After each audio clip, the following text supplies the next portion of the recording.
when I was seeing all the devotees there. Okay, I'm gonna turn you around so you can see the devotees. Okay, great. And Vishnu Gadaprabhu was going to chant Jai Radha Madhava if he's there. Otherwise, we can just go ahead into the talk. He is here. What do you think, Vishnu Gadaprabhu? Okay, so he'll chant Jai Radha Madhava, and then we're going to put you on the screen up above, and then you can see the devotees here. You won't be able to see them after that because of the two-way. All right. They'll be in their unmanifested forms. Yes. So real quick before we begin, I just want to say real quick that Anuttama Prabhu, for the devotees here that are unaware, he is the governing body commissioner for Philadelphia, as well as many other temples here in North America. And he also serves ISKCON as the director of communications. We're very grateful to have him here on this, as we mentioned earlier, the 55th anniversary of the incorporation of ISKCON. Last year, I believe he actually gave a class to Philadelphia and the regional devotees on the 7 purposes of ISKCON. And it was very informative for us to be able to understand that really there is a purpose to this movement. And it was well thought out by ISKCON's founder, Acharya Srila Prabhupada. So we'll hear more from him in just a moment. But right now we will chant Jai Radha Madhava. Hare Krishna. Hare Krishna. The reason they have the one is to do Jai Radha Madhava is to interact.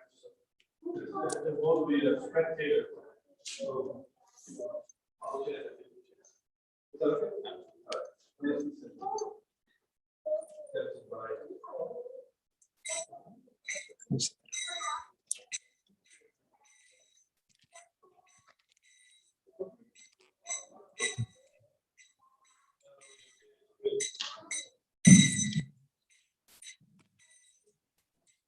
Wow.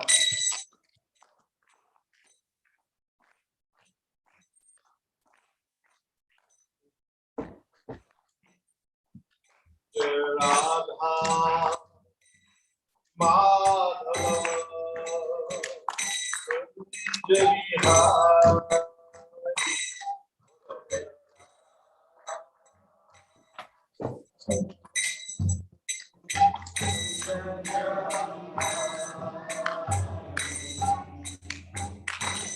Jai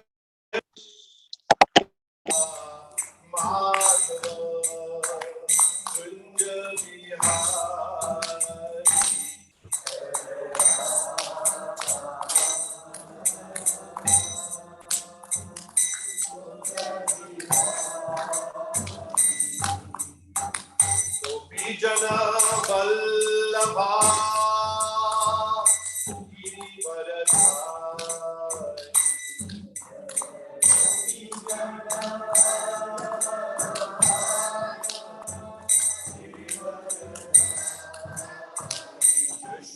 Yashodandana Braja Jana Jana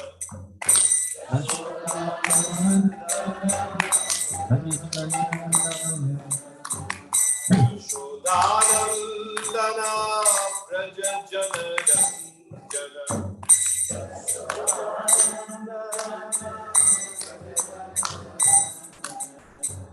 Jamuna Tira Vanachari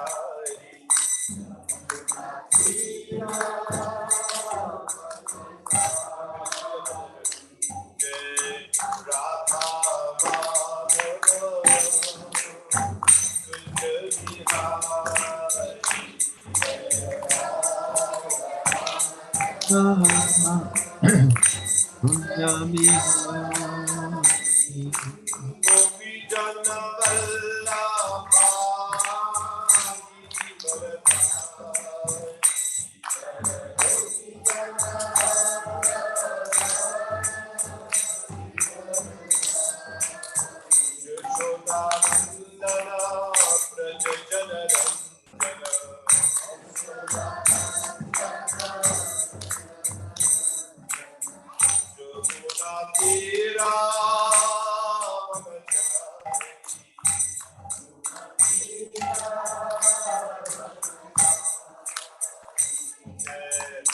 His Divine Grace A.C. Bhaktivedanta Swami Maharaj Prabhupada ki jai. Jai. Ananta Koti Vaishnavrind ki jai. Jai. ISKCON founder Acharya Srila Prabhupada ki jai. Ram Acharya Srila Vidas Thakur ki jai. Prem se kaho Shri Krishna Chaitanya Prabhu Nityananda Shri Advaita Vasani Guru Govind ki jai. Shiva Krishna Gopinath Shyam Radha Govindan ki jai. Vrindavan Dham ki jai. Navadvip Mayapur Dham ki jai. Ganga Devi, Jumana Devi, Tulsi Devi, Bhakti Devi ki jai. Gaur Premanande. Hari Hari Bo. All glories to the assembled devotees. Hare Krishna. All glories to the assembled Hare devotees. Krishna. All glories to the assembled devotees. Hare Krishna. All glory to Shri Shri Guru and Shri Gaura. All glory to Prabhupada.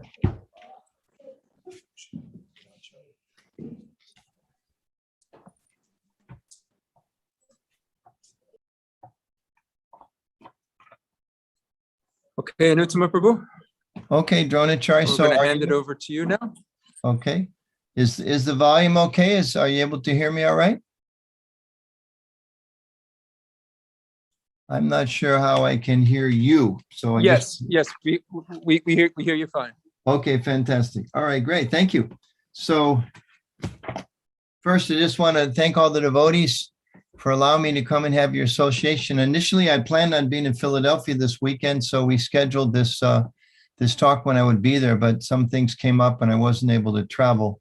So I'm grateful for the technology gods to allow me to be with you. All glories to Zoom Das for making this facility for us. So Nama Om Vishnu Paraya Krishna Prashtaya Bhutale Srimati Bhakti Vedanta Swamini Tinamani. Namaste Saraswati Devi Gordavani Picharine Nirvasesha Shunivadi Pashtatari Satarine Vanchakalpatruvischa Kripa Sindhubhyevacha Patitanan Pavanebhyo Vaishnavebhyo Namo Namaha. So again, thank you for allowing me this opportunity to be with you virtually. And I'm really grateful that Dronacharya Prabhu and Vishnu Gada and the others on the Sunday Feast team gave me this special date and this special topic. This is actually the 55th anniversary of when Prabhupada formed ISKCON, the International Society for Krishna Consciousness, in 1966. And some of us, it gives us a sense of how fast time passes, because it seems it was just yesterday we had big global celebrations with the 50th anniversary of ISKCON, and now it's already become the 55th. So it's just, again, marks that our society continues to grow, and it's wonderful that we can mark this occasion. I thought I would just read a little bit, just one verse in the Bhagavad Gita. It's always nice to start our Sunday feast talks, even if it's on a special topic, with a verse from the Shastra. So this one came to mind. This is Bhagavad Gita, a well-known verse, 1868 and 69, and I'll read just a little bit of the purport. So Krishna says, Ya idam paramam goyam mad bhakteshva vidhashyati bhakti mai param kritva mamme vaishyati samshayaha. Lord says, for one who explains the supreme secret to devotees, the secret of spiritual life, of Krishna consciousness, pure devotional service is guaranteed, and at the end, he will come back to me. And then the next verse, I'll just read the English. Krishna says, there is no servant in this world more dear to me than he, nor will there ever be one more dear than who shares this knowledge, explains the supreme secret to devotees. In the purport to 68, Prabhupada mentions briefly that generally it's understood that we shouldn't teach the Bhagavad Gita to people who aren't believers, who aren't devotees, because they might be offensive. But then he ends his purport. He says, anyone, however, who tries sincerely to present Bhagavad Gita as it is will advance in devotional activities. Anyone who tries sincerely to present Bhagavad Gita as it is will advance in devotional activities and reach the pure devotional state of life. As a result of such pure devotion, he is sure to go back home, back to Godhead. Jai. Shri Krishna Bhagavan ki jai, Shri Prabhupada ki jai. So here Krishna is talking about the importance of taking this knowledge of Krishna consciousness to heart and also sharing it with others. So we have a lot of holidays in our Krishna consciousness movement. You know, we have Janmashtami coming up and Radhastami's coming up and Balaram's appearance days coming up, and other times of the year we have Nishringa Chaturdasi, and we have Rath Yatra, and there's so many different holidays. This one, I would suggest, is also a very, very important date for all of us. It really is a holy day for those of us who participate in ISKCON. So I'd like to talk a little bit about some reasons why I think that's the case. First of all, in order to appreciate that, we have to have a sense of history. History is very important. When things are happening around us, oftentimes it's good to know, well, this particular person acted that way in the past, so we don't want to generalize that they'll always do that, but maybe there's a pattern there we should take into consideration. Or if there's certain things that happen, you know, when it rains, this particular road floods, and maybe it's a good idea not to go that direction when it's raining like crazy one day. So having a knowledge of history allows us to better understand the present and the opportunities and the challenges we have so we can take advantage of those. So in the same way as members and friends of ISKCON, it's really important that we have a sense of history. So I like to kind of, in a condensed form, you know, you could write books, and there are books, there's many, many books about the history of ISKCON, but I like to highlight some of the important things as I understand it. So all of us, we know we have our temple. I'm here with you virtually. You're all there together. Maybe some people are also online, but you're all there at the temple on West Allen's Lane, and we have a sense of this is our temple. This is where we come. We worship here. We come and we associate with devotees. We have darshan with the deities. We chant Hare Krishna, and we may sometimes think this is the temple experience, or this is the community, or this is what it means to be connected with ISKCON. But that's a very, very limited vision of that, actually. This temple and everything that goes on at the temple is actually part of a movement. And that's what I want to talk about today. We are all part of a movement. And I was thinking, just like we know, whenever you go to the doctor, or you know, if you read a magazine about health or something like that, practically the first thing they always tell us is we have to be moving, isn't it? You know, the doctor will ask you, how often are you exercising? How often are you moving? Or are you just a couch potato? If you're a couch potato and you're not moving, you can't be healthy. So in the same way for spiritual health, we have an opportunity to be part of this movement. So we also need to kind of get up and move and appreciate the movement that we're part of. So that's actually ISKCON. ISKCON is a movement meant to, as Prabhupada says in his purports and his many of his lectures, we're actually meant to reawaken Krishna consciousness or God consciousness, to help that in the world, and to create a cultural revolution in the misguided lives of the society, and create a spiritual revolution in people's lives. So that's what this day marks. This is the day that Prabhupada incorporated the ISKCON Society, the International Society for Krishna Consciousness, 55 years ago on this day, according to the Vedic calendar. In the Western calendar, it's early in the summer, but according to the Vedic calendar, it's right now. For this year, it's this day, August 1st. So as far as history, it's important for us to all understand we are part of a very old movement and a very old tradition. It's not just that Prabhupada showed up and created something new, or it's not just that if you walk in the temple and Vishnu Gada Prabhu, as he always does, is beautifully singing Jai Radha Madhava. He's a wonderful singer, but he didn't make up that song. That's been around for a long time, and we're benefiting from that connection to that song and to those chants and to that community of great spiritual leaders and teachers going back for many, many generations. So I want to look at that history a little bit. Of course, our roots, we know, go back to Lord Krishna himself, the Supreme Personality of Godhead. And he spoke the Bhagavad Gita. We just read one verse in there. And it's interesting because Krishna told Arjuna that I want you to undergo some action. There's something I want you to do. And I was thinking, actually, Arjuna, kind of to put it in vernacular modern day language, Arjuna kind of said to Krishna, Lord, I'd rather be a couch potato. Of course, in those days, they didn't necessarily have televisions that you would sit in and become a couch potato as they do today. He said, I'm just going to renounce everything, go to the forest. Maybe that's kind of what they did in those days. But basically, he was saying, I want to be a couch potato. I don't want to do anything. I don't want to participate in this war. I don't want to get in this whole complexity of life that's in front of me. Krishna told him, no, Arjuna, you need to act. You need to understand what my desires are. You need to understand from a spiritual perspective what's best for you. And you need to act. You need to move. You need to move forward and do what's proper. So if we flash forward, so that goes back to Krishna thousands of years ago. We flash forward to just 500 years ago, we understand as Vaishnavas, Gaudiya Vaishnavas, that Lord Krishna came again 500 years ago to kind of surcharge the movement, that the Hare Krishna movement and the Gaudiya Vaishnava, the Vaishnava tradition. And it's described in the Chaitanya Charitamrita, in our Shastra about Lord Chaitanya, that he came to break open the storehouse of love of God. So again, those are real action verbs, to break open the storehouse of love of God. That's the movement that we're part of. Krishna, way back when, told Arjuna, as I said, Arjuna, you need to move. You need to be active. You need to take this up in a proactive way. Lord Chaitanya made it even more specific. You need to help break open the storehouse of love of God.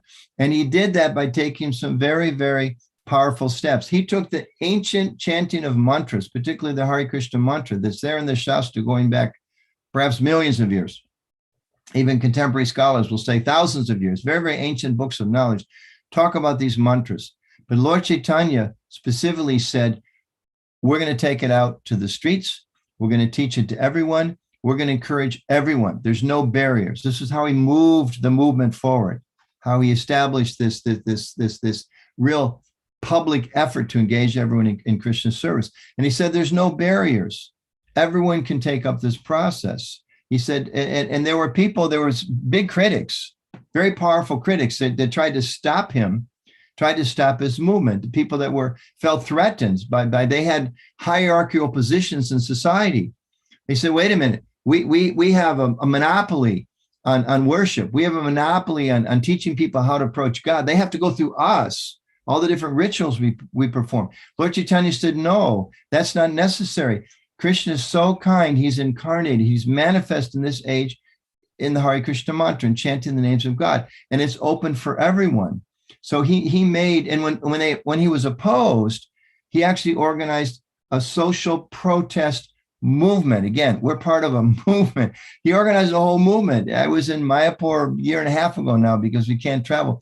A beautiful bas-relief in the site of Srila Prabhupada's Samadhi, a temple there, beautiful, beautiful Prabhupada's Samadhi, just a few hundred yards away from the TOVP. You see presented behind me an artistic rendition at night. And there's a beautiful bas-relief of Lord Chaitanya leading these throngs of people to protest the government and to protest the priestly class of people, the caste brahmanas, who said, no, you can't do this. But Lord Chaitanya said, no, everybody, regardless of caste, regardless of background, regardless of religion, we're going to engage everybody in this opportunity. So that's our movement, Lord Chaitanya's time. And forgive me for going fast. There's a lot to talk about in our tradition. But if you flash forward to the 19th century, we have the great Acharya Bhaktivinoda Thakur.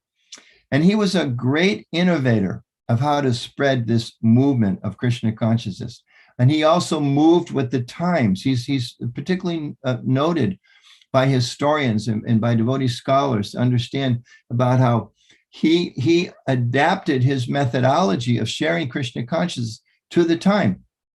He was a grahasta. He was a very important man in the society. He had a big position in the British government, the Raj, at that particular time. And he used that position to spread Krishna consciousness. He wrote books not only in local languages, but in English, because he was understanding at that time, Britain was powerful. English was a language spoken in many, many places around the world. He wrote books in English. He even sent books to North America. That was his vision. And he predicted the day, he envisioned that one day, he said, that Russian and French and German and people from the West, Americans, Canadians, they will come to Sri Mayapur with their Bengali and Indian brothers and sisters, and they will chant the Hare Krishna mantra. They will glorify Lord Chaitanya, glorify Lord Krishna together. So he envisioned that. And he interacted with people of the largest society in a way that was pretty much unheard of before. Lord Chaitanya, we talked about, he was so innovative, but he as a sannyasi particularly didn't want to interact with people of, politicians and kings and things like that. So much is history there.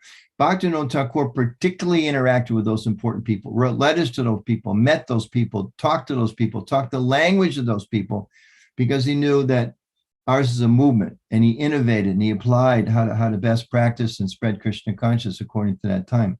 And then if we go one generation after that, Srila Bhaktisiddhanta Saraswati Thakur, a great acharya in our line, he realized and he implemented that we need to organize.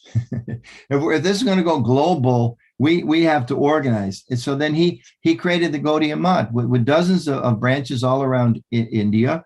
He sent his disciples to the West. That was really unheard of at that time. And he engaged all modern technologies. We've all seen those pictures of Srila Bhaktisiddhanta Saraswati Thakur in that beautiful fancy car. And he specifically said that, this is the best use of this car, that we use this in Krishna's service. So he was very innovative and very much seeing how do we move this tradition forward. And then, of course, we come to Srila Prabhupada, who really is the personification. He's the one that gave the Hare Krishna movement a world reality. He crossed the ocean at 70. We know the stories there. If anyone hasn't read the Leelamrita and Yogeshwar Prabhu's biography of Prabhupada and Mukunda Maharaj's biography, and so many are there. Take advantage of those. We really individually need to connect with Srila Prabhupada and understand his history and how he interacted with people, how he practiced, and how he spread Krishna consciousness himself, because there's so many practical advice there by studying Prabhupada's personal life, how we can live as, whatever you may be, a student or a worker or a business owner or a teacher or so many different professions that you may have.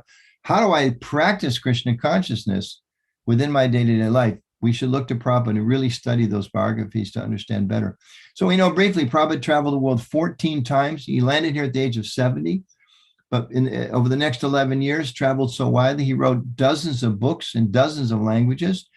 He had disciples in all nations. He traveled to all the continents. I think he skipped Antarctica, but he went everywhere else. He had Black disciples, white disciples, Indian disciples, men disciples, women disciples, Hindu disciples, Muslim disciples, Christian disciples, Jewish disciples, etc.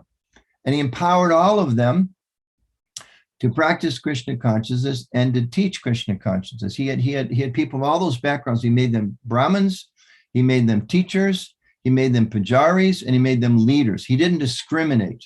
He moved it forward. We are a movement. He moved it forward what's necessary. He opened over 100 temples. He opened farms. He opened schools.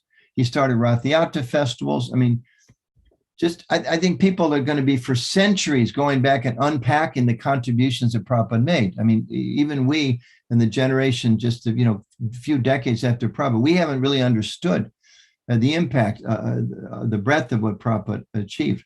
Why did he do all these things?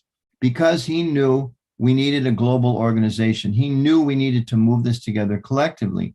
And to achieve that, he created what we're celebrating today, the anniversary of the International Society for Krishna Consciousness. Now, Dronacharya mentioned last year, I talked a little bit about the 7 purposes. I just want to touch on those real quickly today, just to emphasize. I'm just going to read maybe like one phrase from each of these 7 purposes. 1, purpose of ISKCON, to systematically propagate spiritual knowledge. Please note the verbs in each of these 7. 2, to propagate a consciousness of Krishna. I'm just reading part of it. 3, to bring the members together. 4, to teach and encourage the Sankirtan movement. 5, to erect holy places. 6, to teach a simpler, more natural way of life. And then 7, to publish and distribute periodicals. These are action verbs, to propagate spiritual knowledge, to propagate Krishna consciousness, to teach and encourage, to erect him. These are not couch potato words. These are activist words. These are the actions of spiritual activists. And that's who Prabhupada was. That's who his Guru Maharaj was. That's who Bhaktivinoda Thakur was. That's Lord Chaitanya. That's our whole line is bhakti. And bhakti means engaging everything we have, our intelligence, our words, our families, our homes, our influence in society, our intellect, engage in everything, our temples as places of propagating Krishna consciousness. So we're part of that movement. Congratulations, everybody. You're special. It's a fact. You're special. Ultimately, everybody's special because we're all connected to Krishna. But we have this special opportunity by the mercy of Krishna to connect with him and to be part of this movement and sharing it with others.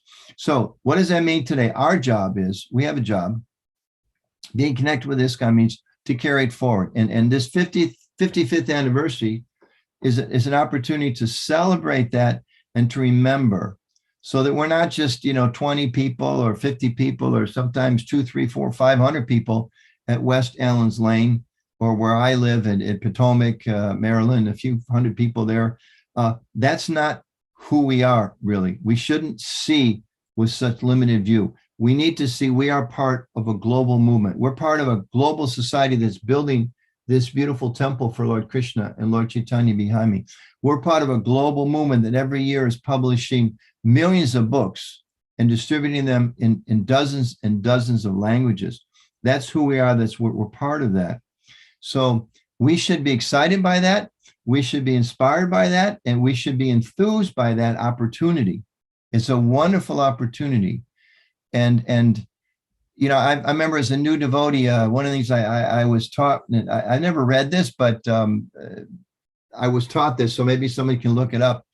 But that Prabhupada has said, if we actually understand our current situation and the opportunity that we have to awaken our love of Krishna and get out of the material in this lifetime and to be part of this movement, that we would actually run from one service to the next, to the next, to the next, just with that much enthusiasm.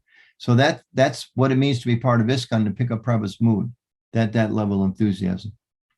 So one final thought, and then to wrap it up, and it's not possible to do interactive, so we're going to turn it back to Vishnu Gada Prabhu, who can continue the discussion and perhaps take some questions. But one final thought I want to mention is that we all know that when spring comes around, or if we haven't been exercising, back to this example of exercising again, it's hard to get moving, isn't it?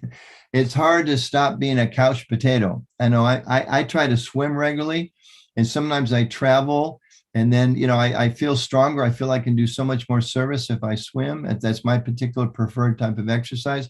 If I don't do it for a while, it's hard to get going again. So in a similar way, it's sometimes hard to move our bodies.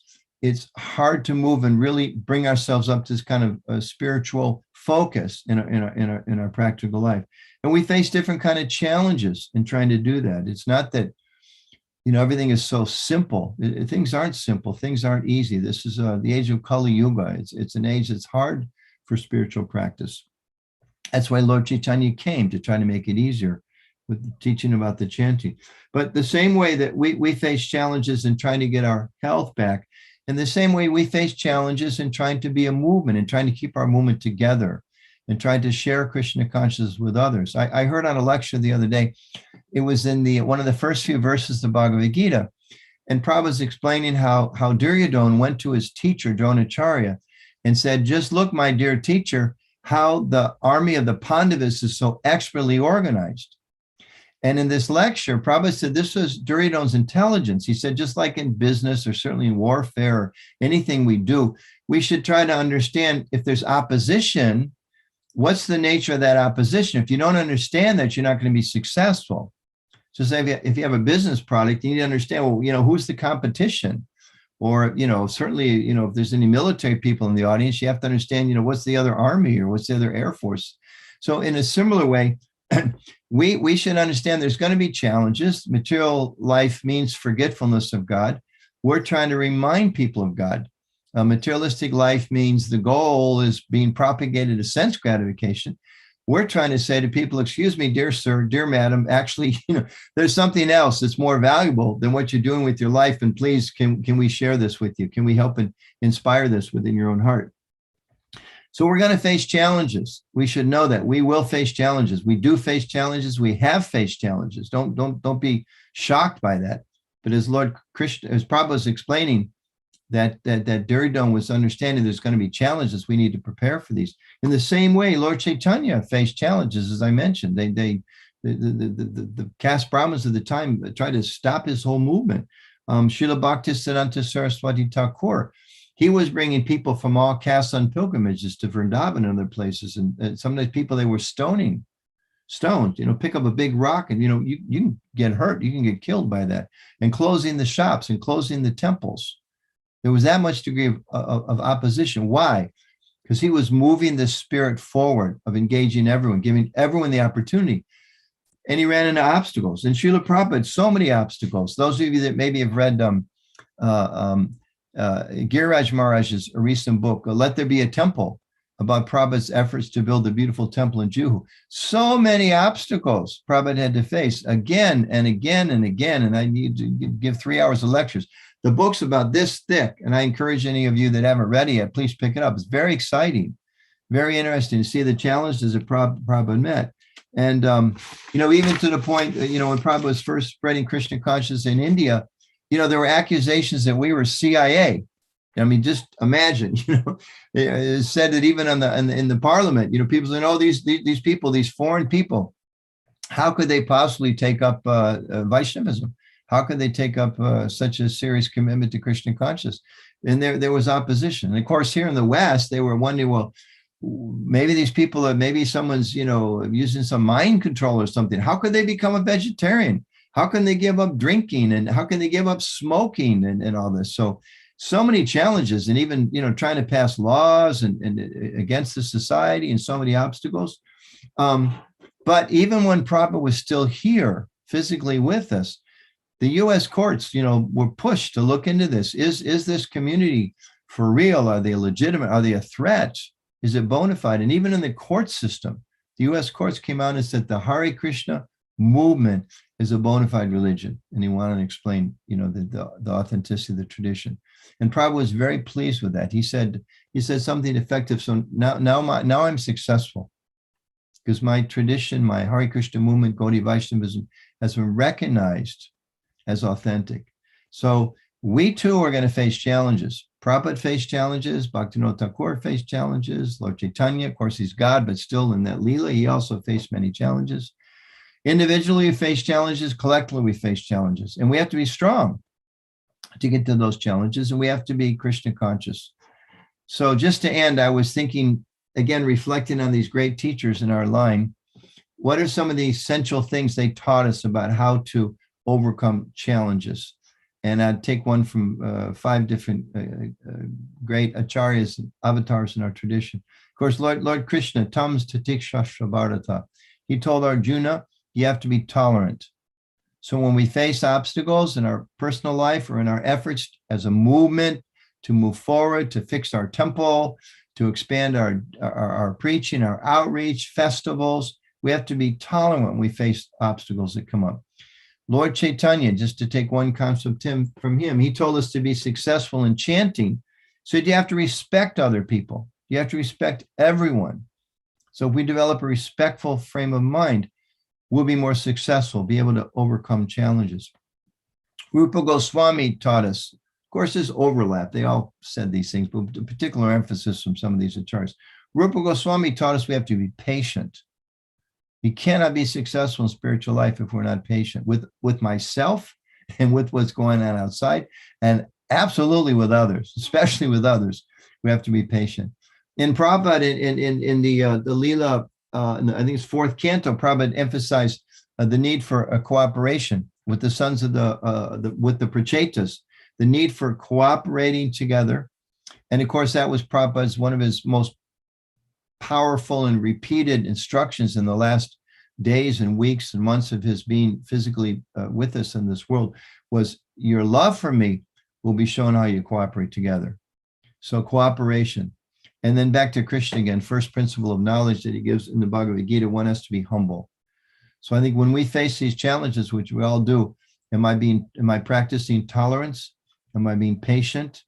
Am I respecting everyone, all others, Vaishnavas and non-Vaishnavas? Am I being cooperative? And am I being humble? And if we manifest these qualities, then we'll overcome any challenges, just as our acharyas did. So just a few thoughts to share with you all on this very, very special 55th anniversary of the founding of ISKCON by Srila Prabhupada. Our movement is historic.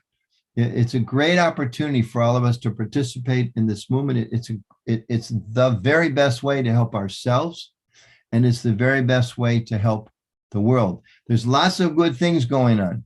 There's a lot of movements in the world. There's a lot of efforts. I live in Washington, D.C. It's like the home of non-government organizations. There's probably 1,000 organizations here trying to make a difference in the world. You know, there's efforts to help poor people and to help young people, you know, help elephants and help children and help the environment and help, you know, save this, save this, save that. Those are all good. Those are all good. The intention to try to help other living beings and minimize the suffering of others. This is a good quality to be sensitive like that.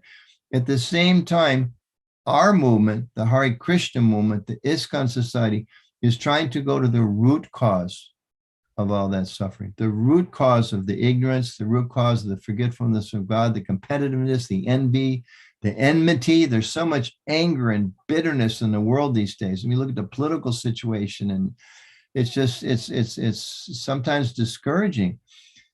But we know what the panacea is, and the panacea is helping people reawaken their Krishna consciousness. So we have a wonderful opportunity ourselves to awaken pure love of God, pure love of Lord Krishna.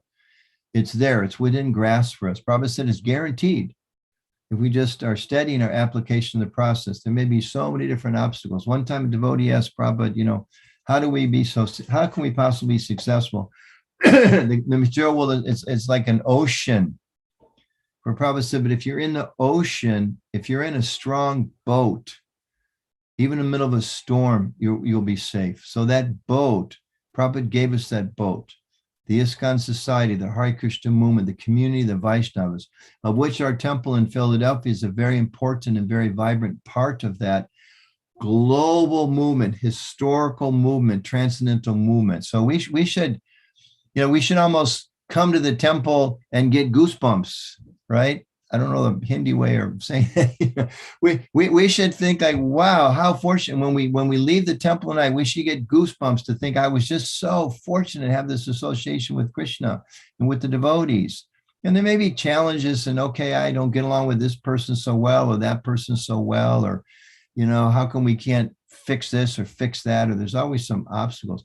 But beyond those temporary things, to have the vision of whatever obstacles, whatever challenges we have, they're small compared to the opportunities we have, and to the opportunities to be part of a great and historical movement, and to carry it forward in our generation. We can't compare. I mean, we're a speck compared to the acharyas of the past, but we can do our little part. Just so you know, in Ram Lila, you know, the little spider, the squirrel, it's told in different ways, who offered his little specks of stones to help build the bridge to Lanka. We have a similar role. And by God's grace, it's a glorious role. It's a special role. It's a wonderful role. And there's no discrimination. White, black, brown, tall, short, rich, poor, educated, not educated, man, woman, this, that doesn't matter. The opportunity is there. So that's what we're celebrating today. And it's a good reason to feel happy. It's a good reason to feel excited. And it's a good reason to take advantage and try to, as Lord Krishna said, be part of this, endearing ourselves even more to him by sharing awareness of Krishna, sharing this movement, sharing the chanting, sharing the opportunity to practice bhakti yoga with others. And as Prabhupada said, again, if we do so, it's the best we can do. His guru told him, by spreading this movement, by sharing this knowledge with others, it's the best you can do for yourself, and it's the best you can do for your world, for the world. So I'll stop there. I think it's about 6 o'clock. There's about 15 more minutes to schedule. So I will turn it over to my dear God brother and senior Vaishnava, Vishnu Gadaprabhu, and let him continue a little bit before you go on. I think the next kirtan is coming up. So thank you again for the opportunity to be with you. And Hare Krishna. Jai Shri Prabhupada.